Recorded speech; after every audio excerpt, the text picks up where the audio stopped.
Today, our top story tonight, an apology.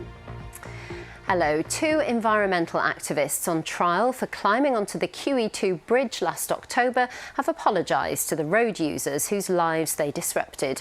Morgan Troland and Marcus Decker spent more than 36 hours suspended above the road in hammocks, creating long traffic delays as it had to be closed. They both deny causing a public nuisance. Sarah Smith reports from Basildon Crown Court.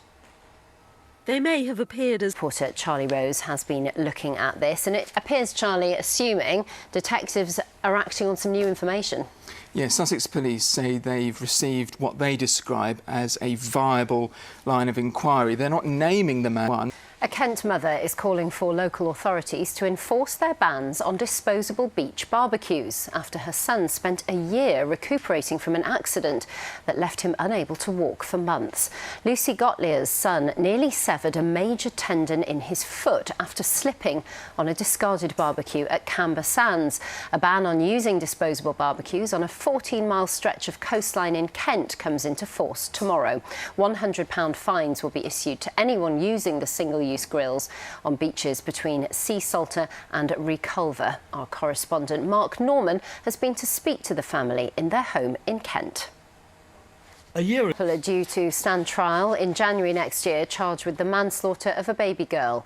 Constance Mart has been arrested on suspicion of attempted murder following an incident in Woodingdean last night, which left a woman with serious chest injuries. Emergency services were called to Cowley Drive shortly before 5 o'clock after concerns were raised for the welfare. Many refugees will observe Ramadan separated from those they love and their communities.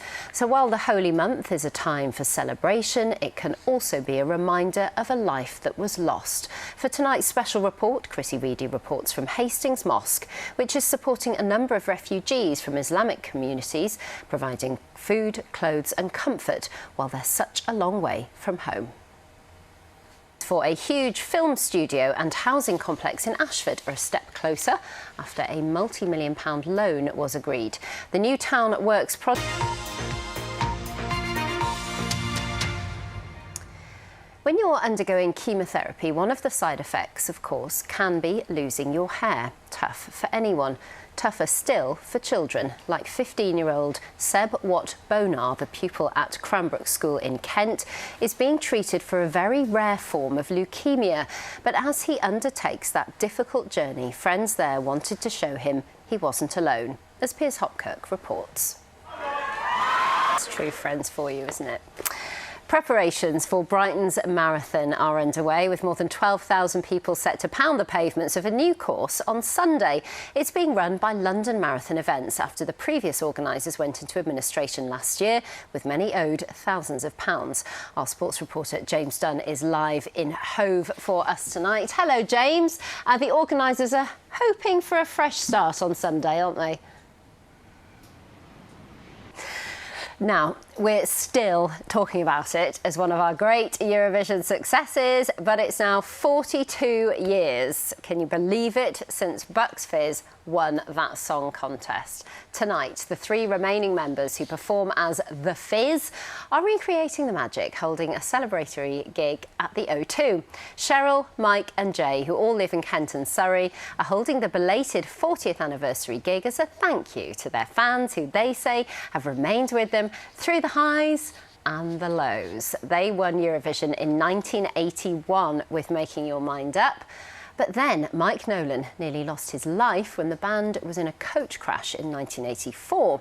And in 2016, they had to change their name to The Fizz after a copyright dispute with their former band member and his wife. They're still recording new music today. Ian Palmer went to meet them as they prepare for tonight's event. That's a walk down memory lane, wasn't it, Nina? Time now for a look at the weather. What's going to happen at this marathon on Sunday? It's actually going to be almost perfect running weather. Not too hot, dry and sunny. The winds will be lighter as... before the rain returns. Thank you, Nina. I'm keeping fingers crossed for Easter weekend. Anyway, that's it from me for the moment. Charlie Rose will be back with your late news at 10:30. Bye-bye for now.